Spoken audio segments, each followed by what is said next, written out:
بسم الله الرحمن الرحيم. السلام عليكم ورحمة الله وبركاته. الحمد لله حمدا كثيرا طيبا مباركا فيه، والصلاة والسلام على أشرف الأنبياء والمرسلين محمد وآله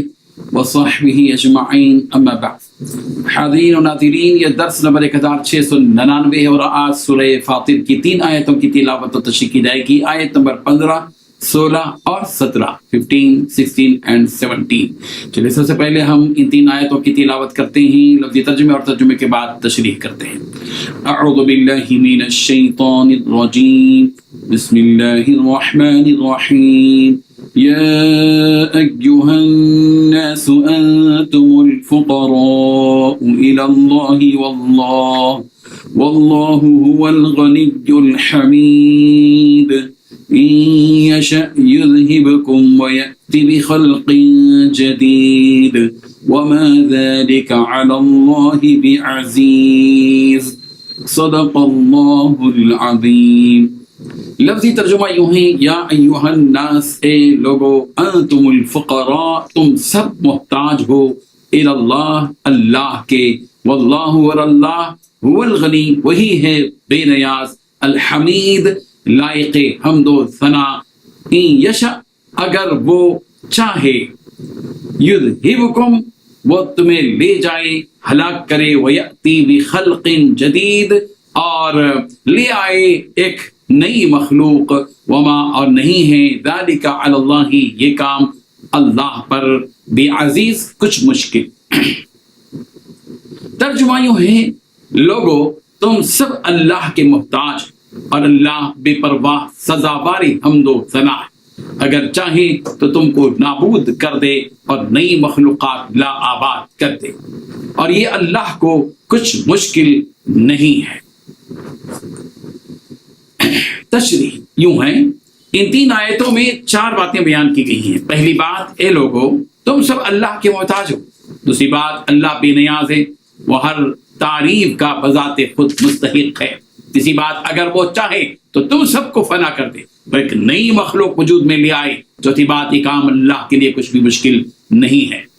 بزرگان محترم، اللہ تبارک و تعالیٰ نے فرمایا کہ اے لوگو، تم سب اللہ ہی کے محتاج، اس لیے کہ اس کے علاوہ کسی میں کائنات کو چلانے کی طاقت و قدرت نہیں ہے، جیسا کہ تم نے اے مشرکو پچھلی آیتوں میں دیکھ لیا کہ تم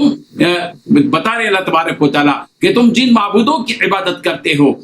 وہ بھی کسی کام کے نہیں ہیں، نہ تمہاری دعا کو وہ لوگ سن سکتے ہیں اور نہ اسے پورا کرنے میں ان میں کوئی طاقت ہے، وہ بھی اللہ ہی کے محتاج ہیں، اور تم بھی اسی رب ذوالجلال کے محتاج ہو، لیکن پروردگار کسی کا محتاج نہیں ہے، وہ سب سے بے نیاز ہے اور وہ سب کو عطا کرنے والا ہے، اسے کوئی عطا نہیں کرے گا،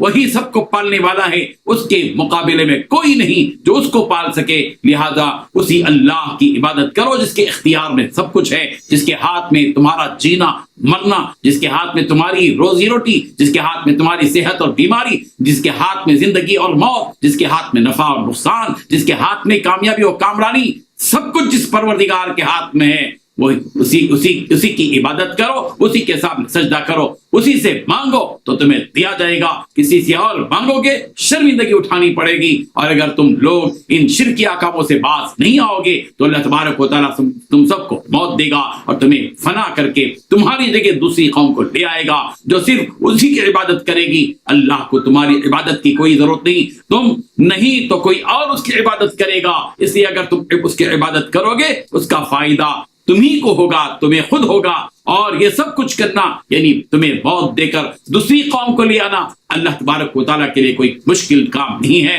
کیونکہ اسی نے تم سب کو پیدا کیا، پھر سے تمہیں دوبارہ یعنی اور پھر وہی تمہیں موت دے گا، اور پھر تم سب کو دوبارہ وہ لے کر آئے گا، اور اللہ کے لیے کام بالکل آسان ہے، جیسا کہ تم نے دیکھ لیا کہ تم سے پہلے کتنی قومیں اس دنیا میں گزری ہیں جن کا آج اس دنیا میں نام و نشان تک باقی نہیں ہے، ایسا ہی تمہارا حال بھی ہوگا، اس لیے اس اللہ سے ڈرو جو اونچ شان والا ہے، سب کا مالک ہے، اسی کی عبادت کرو، اپنے گناہوں سے سچی توبہ کر کے اسی کی طرف لوٹو، اس سے پہلے کہ تمہارے ساتھ بھی ویسا ہی معاملہ کیا جائے جیسا معاملہ کے گزری ہوئی نافرمان قوموں کے ساتھ کیا گیا۔ بندہ مومن کو چاہیے کہ اپنی زندگی گزارتے ہوئے جتنے چیلنجز آتے ہیں، جتنی دشواریاں آتی ہیں، وہاں اپنی کمزوری کو نہ دیکھے بلکہ رب ذوالجلال کی طاقت اور قوت کو دیکھے۔ جو کام ہونے والا ہے اس کے بارے میں یہ تصور کرنا کہ کام نہیں ہو سکتا مشکل ہے مت سمجھو، اس لیے کہ تمہارے ساتھ تمہارا وہ پروردگار ہے، وہ معکم تمہارے ساتھ ہے، اور وہ طاقتور خود پروردگار جس کے ہاتھ میں زمین و آسمان، چاند اور سورج، ستارے اور سیارے، جمادات، نباتات اور کل کائنات، اور یہ آگ، ہوا، یہ پانی، یہ مٹی اور یہ سمندر،